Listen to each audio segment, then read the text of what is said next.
नमस्कार शेतकऱ्यांनो, कांदा उत्पादक शेतकरी बांधवांसाठी आताच्या क्षणाची सर्वात महत्त्वाची आणि मोठी बातमी. कांद्याचे भाव वाढणार का? कांद्याचे भाव वाढणार तर कशामुळे वाढणार? कांद्याचे भाव कमी झाले तर कशामुळे झाले? कांद्याचे भाव येणाऱ्या काळामध्ये वाढू शकतात तर कशामुळे वाढू शकतात? काय कारण आहे? सविस्तर थोडक्यात संपूर्ण लाईव्ह अपडेट, संपूर्ण महत्त्वाची घडामोड आपण या व्हिडिओच्या माध्यमातून जाणून घेण्याचा प्रयत्न करणार आहोत. तर महाराष्ट्रातील तमाम कांदा उत्पादक शेतकरी बांधवांना एकच विनंती आहे, व्हिडिओ शेवटपर्यंत बघा. अतिशय महत्त्वाचा हा व्हिडिओ आहे. व्हिडिओ जर आवडला तर नक्कीच लाईक करायला विसरू नका. चॅनलवरती नवीन असाल तर हा हवामान आपल्या यूट्यूब चॅनलला सबस्क्राईब करून रसोला बेल आयकॉन म्हणजे घंटा वाजू नका, जेणेकरून मी ज्याकडे नोटिफिकेशन तुमच्यापर्यंत सर्वात अगोदर पोहोचत असते. चला तर मित्रांनो, व्हिडिओला सुरुवात करूया. काय त्या संदर्भातील महत्त्वाची अपडेट संपूर्णपणे आपण जाणून घेत आहोत. चला तर काय महत्त्वाची अपडेट आहे, काय नाही, संपूर्णपणे बघण्यासाठी आत्ताच आपल्या यूट्यूब चॅनलला सबस्क्राईब करून घ्या. ताज्या आणि महत्त्वाच्या घडामोडी आपण वारंवार घेऊन येत असतो. तशीच ही महत्त्वाची अपडेट आहे जी तुमच्यापर्यंत पोहोचत आहोत. शेतकऱ्यांनो, कांद्याचे भाव कशामुळे वाढणार आणि कांद्याचे भाव कमी का झाले? तर सर्वात अगोदर तुम्हाला सांगतोय, कांद्याचं खऱ्या अर्थानं 2019मध्ये केंद्र सरकारने कांदा निर्यात बंदी केली. कशामुळे निर्यात बंदी केली? तर कांदा स्वस्त ग्राहकांना भेटावा, आपली हक्काची बाजारपेठ म्हणून ओळखलं जाणारं बांगलादेश सरकार या ठिकाणी आपला कांदा बांगलादेशामध्ये आपला कांदा जात होता. परंतु खऱ्या अर्थानं 2019मध्ये या ठिकाणी निवडणूक लागल्या आणि केंद्र सरकारला, मोदी सरकारला वाटलं की कांदा निर्यात केला तर सर्वसामान्यांना जास्तीचा महागाचा कांदा होईल, आपल्याला मतदान मिळणार नाही. त्यामुळे सरकारने कांदा निर्यात बंदी केली. मुबलक प्रमाणात कांदा उपलब्ध असताना देखील सरकारने कांदा निर्यात होऊ दिला नाही आणि त्यामुळे आपली हक्काची बाजारपेठ आपल्याला गमावावी लागली. कारण की आपल्यावरती अवलंबून राहणारे देश, त्यांनी आपल्या केंद्र सरकारला मागणी केली, आम्हाला तुमच्या कांद्याची गरज आहे, तुमचा कांदा आम्हाला पाहिजे, तुमच्या कांद्याशिवाय आम्ही दुसरा कांदा घेत नाही. आपल्या हक्काची बाजारपेठ होती म्हणून त्यांनी विचारणा केली पंतप्रधान नरेंद्र मोदी यांना की कांदा आम्हाला द्या. परंतु केंद्र सरकारने कांदा पाठवायला तयार नाही, पूर्णतः निर्यात बंदी करून टाकली. मग बांगलादेश, आपली जी काही हक्काची बाजारपेठ होती ती या ठिकाणी खऱ्या अर्थानं त्यांनी आपल्यावर विसंबून न राहता इतर देशाकडून कांदा खरेदी केला, जसं की पाकिस्तान, अफगाणिस्तान, इतर देशातून या ठिकाणी कांदा आयात केला आणि आयात केल्यामुळे आपली हक्काची बाजारपेठ आपल्याला गमवावी लागली.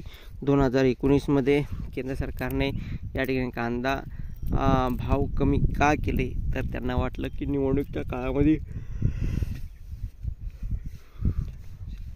आपल्याला सर्वसामान्यांचं मत मिळावं यासाठी केंद्र सरकारने कांदा निर्यात बंदी या ठिकाणी बघितलं. कांदा निर्यात बंदी केली आणि कांद्याचे भाव पडझड झाली. कांदा त्यावेळेस निर्यात बंदी होण्याच्या अगोदर 10,000, 11,000, 12,000 रुपयापर्यंत कांदा काही बाजार समितीमध्ये गेला होता आणि जे काही कांद्याची निर्यात बंदी केली तो कांदा 2200, 2300, 2,000, 1100, 1200 रुपयापर्यंत येऊन ठेपला आणि आजवरही तोच भाव आहे. खऱ्या अर्थाने ही वस्तुस्थिती आहे. असं जर चालू राहिलं येणाऱ्या दिवसामध्ये फार बिकट परिस्थिती कांदा उत्पादक शेतकरी बांधवांची होणार आहे. त्यामुळे नक्कीच आता तरी सावधान झालो पाहिजे. महाराष्ट्रामध्ये अशी स्थिती निर्माण झाली आहे. खऱ्या अर्थानं देशातील सर्वाधिक कांदा कुठं पिकवला जातो? तर महाराष्ट्र राज्यामध्ये आशिया खंडातील सर्वात मोठी नावाजलेली अग्रसर कांदा मार्केट म्हणून लासलगाव बाजार समितीचं नाव या ठिकाणी आहे. परंतु या राज्यामध्ये सर्वाधिक कांदा पिकवला जातो, परंतु यातील शेतकऱ्यांना चांगला भाव देण्यासाठी केंद्र सरकार कोणत्याही उपाययोजना करत नाही. आता या ठिकाणी बघितलं, 7 डिसेंबर 2023 रोजी निवडणुकीची लगबग असताना केंद्र सरकारने काय केलं तर निर्यात बंदी करून टाकली. निर्यात बंदी केली 7 डिसेंबर 2023 रोजी आणि सांगितलं की 31 मार्च 2024 रोजी कांदा निर्यात बंदी पर्यंत राहील, त्यानंतर खुली होऊ शकते असं त्यांनी सांगितलं होतं आणि त्यांनी खुली होईल असं सांगितलं होतं. आणि त्यांनी या ठिकाणी 19 फेब्रुवारी 2024 रोजी या ठिकाणी देशाचे गृहमंत्री अमित शहा यांनी सांगितले की कांद्याची निर्यात बंदी उठवली.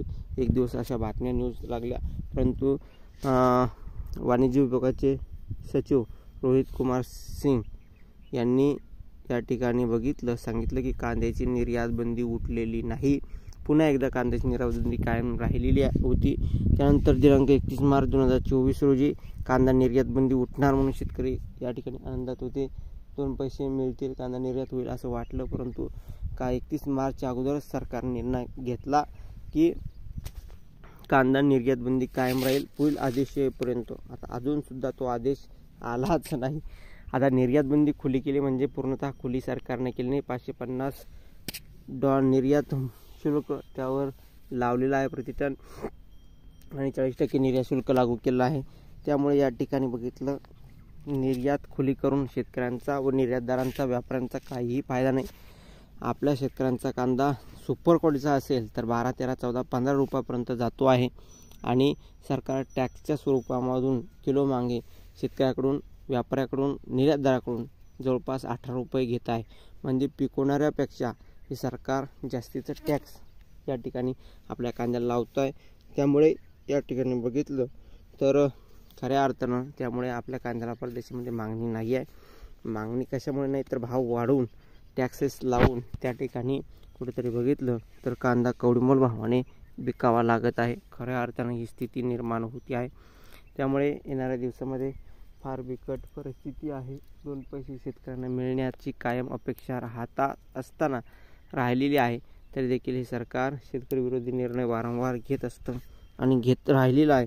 त्यामुळे येणाऱ्या दिवसामध्ये शेतकऱ्यांना 2 पैसे मिळावं अशी शेतकऱ्यांची अपेक्षा आहे. 2 पैसे मिळून शेतकरी चांगले या ठिकाणी कुठेतरी योग्य ते निर्णय झाला पाहिजे. या संदर्भात तुम्हाला या संदर्भात काय वाटते? तुमचं मत, प्रतिक्रिया नक्कीच मांडा. महाराष्ट्रातील तमाम कांदा उत्पादक शेतकरी बांधवापर्यंत हा व्हिडिओ शेअर करा जेणेकरून त्यांनाही ताजे आणि महत्त्वाचे अपडेट कळेल. कांदा भाव संदर्भातील महत्त्वाचे अपडेट, महत्त्वाच्या घडामोडी आपण सर्वात अगोदर घेऊन येत असतो. तशीच ही महत्त्वाची अपडेट आहे, महत्त्वाची घडामोड आहे जी तुमच्यापर्यंत पोहोचली. तुम्हीसुद्धा महाराष्ट्रातील तमाम कांदा उत्पादक शेतकरी बांधवापर्यंत पोहोचवा, शेअर करा जेणेकरून त्यांनाही ताजे आणि महत्त्वाचे अपडेट कळेल. कांदा भाव संदर्भातील महत्त्वाचे अपडेट आपण वारंवार घेऊन येत असतो. तशीच ही महत्त्वाची अपडेट आहे, महत्त्वाची घडामोड आहे जी तुमच्यापर्यंत पोहोचली, जास्तीत जास्त तुमच्यापर्यंत पोहोचली आणि तुम्हीसुद्धा जास्तीत जास्त कांदा उत्पादक शेतकरी बांधवापर्यंत हा व्हिडिओ शेअर करा आणि ताज्या आणि महत्त्वाचे अपडेट पोहोचवा. अशा प्रकारची महत्त्वाची अपडेट आपण घेऊन येत असतो, ती तुमच्यापर्यंत पोहोचली. नक्कीच तुम्ही शेअरसुद्धा करा. कांदा निर्यात बंदी उठवली तर नक्कीच कांद्याच्या भावात वाढ होईल. परदेशामध्ये कांदा निर्यात बंदी उठवली, आजही कांदा निर्यात बंदी उठवली, परंतु निर्यात शुल्क, निर्यात मूल्य लागू केलं आहे. हे सर्वच बंधने काढून टाकले तर पूर्वीसारखी कांद्याला उत्पादक शेतकरी बांधवांना 6,000, 5,000, 4,000, 8,000, 7,000, 6,000, त्यानंतर या ठिकाणी 9,000, 10,000, 11,000, 12,000 सुद्धा कांदा विकतोय. कारण की 10 वर्षापूर्वी जे कांदा भाव होते तेच भाव आहे, परंतु 10 वर्षापूर्वी पेट्रोल, डिझेल, खत, बी बियाणे, औषध फवारणीचे जे काही रेट होते ते नाही. आज 10 पटीने ते भाव वाढलेले आहे. पेट्रोल डिझेलचे भाव वाढले तर या ठिकाणी पेट्रोल डिझेल 100 रुपयाच्या पार गेलेला आहे. काय अर्थाने या ठिकाणी बघितलं तर खत, बी बियाणे, औषध फवारण्याचे भाव वाढलेले आहे. आसमानी सुलतानी संकट शेतकऱ्यांना वारंवार उभ्या ठाकत आहे. वारंवार आसमानी सुलतानी संकट शेतकऱ्यावर येत आहे.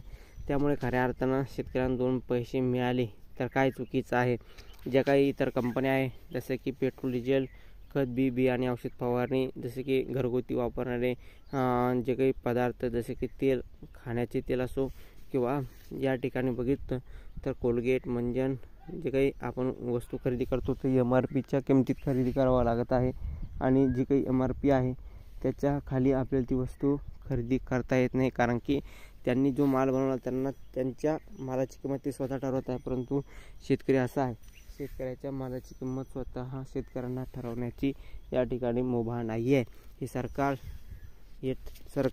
यांनी या सरकारमधले जे काही अडाणी अशिक्षित लोक आहेत ते ठरवतात. खऱ्या अर्थानं कांदा उत्पादक शेतकऱ्यांची ही वस्तुस्थिती निर्माण झालेली आहे. तुम्हाला या संदर्भात वैयक्तिक तुमचं मत, प्रतिक्रिया जास्तीत जास्त मांडा.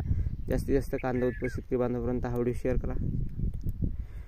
तुमच्यापर्यंत अशा प्रकारच्या ताज्या आणि महत्त्वाच्या घडामोडी आपण घेऊन येत असतो. तशीच ही महत्त्वाची घडामोड होती ती तुमच्यापर्यंत पोहोचली. नक्कीच शेअर आणि सबस्क्राईब, कमेंट करा. सांगा ताज्या आणि महत्त्वाच्या अपडेटसाठी. जास्तीत जास्त कांदा उत्पादक शेतकरी बांधवापर्यंत घडामोडी, बातम्या आणि लाईव्ह अपडेट पोहोचत असतोच. तशीच ही महत्त्वाची अपडेट असल्याकारणाने तुमच्यापर्यंत पोहोचली. शेअर आणि सबस्क्राईब करा आणि कमेंट करायला सांगा. धन्यवाद मित्रांनो. माझा व्हिडिओ शेवटपर्यंत विद्यार्थ्याला व्हिडिओ माहितीपूर्ण कांदा बाजाराचे अपडेट्स तोपर्यंत इथेच थांबतो आहे. जय महाराष्ट्र, जय श्री. धन्यवाद. सबस्क्राईब नक्कीच करा. भेटूया पुढील मध्ये. धन्यवाद.